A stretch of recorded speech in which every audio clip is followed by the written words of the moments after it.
guys, welcome to Everything Blockchain. Today's video is part of our Blockchain Simplified series. If you've ever provided liquidity to a DEX like Uniswap, you might have noticed something strange. You withdrew less of the best performing token that you put in. That is impermanent loss. It's not a bug, it's how automated market makers work. And most liquidity providers don't understand it until it's too late. What I mean by all of this? Well, you'll get to know shortly. Traditional exchanges use order books. Buyers and sellers match directly. But DEXs needed a different model, one that didn't rely on centralized matching engines. That's where automated market makers or AMMs came into the picture. So instead of order books, they use liquidity pools.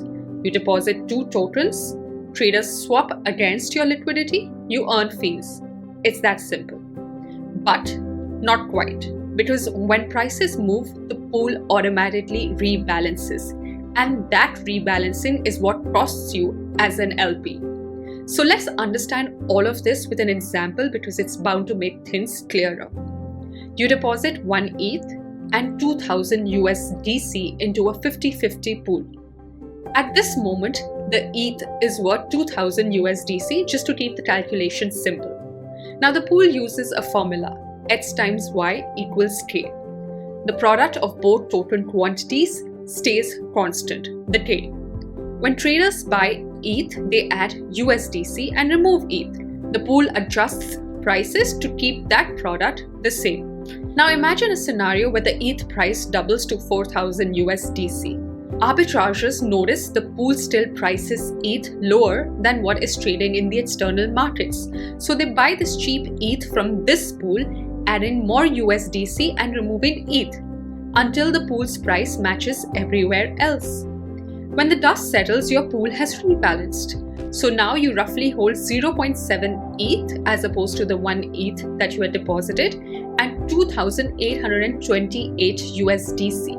The total value comes to about $3,828, which is $828 more than what you had deposited. And like I mentioned at the start, you end up holding less of the best performing asset. In this case, that asset is ETH. But now let's take a step back. What if you had just held your original ETH and USDC in your wallet? If you do the math, you'd have $6,000. That's a $2,000+ difference. To be exact, it's $2,172. And that, my friends, is impermanent loss. Why it's impermanent? Well, because it only locks in when you withdraw. If ETH's price drops back to 2000 USDC, the pool rebalances again and your loss disappears. But the catch is that nobody waits for the prices to revert. They withdraw when they need to or when they realize they're underperforming. And at that point, the loss becomes very permanent. The bigger the price swing, the worse the loss. So a 2x move costs about 5.7%. A 5x move, on the other hand, costs 25%. These numbers are guaranteed mathematically. Now let's talk about whether providing liquidity is always a bad idea. It actually isn't. It depends on the pair and the fees. Stablecoin pools like USDC DAI, they barely move in price, so impermanent loss is negligible. You're basically earning fees on a safe bet. Volatile pairs, on the other hand, like ETH with altcoins, that's a different story altogether.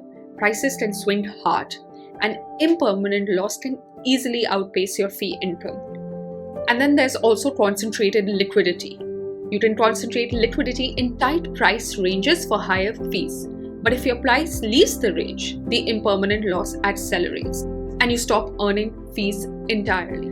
Impermanent loss is predictable, measurable, and it's often larger than the fees you collect. It's not hidden, it's just poorly explained. The best LPs, they understand this trade-off.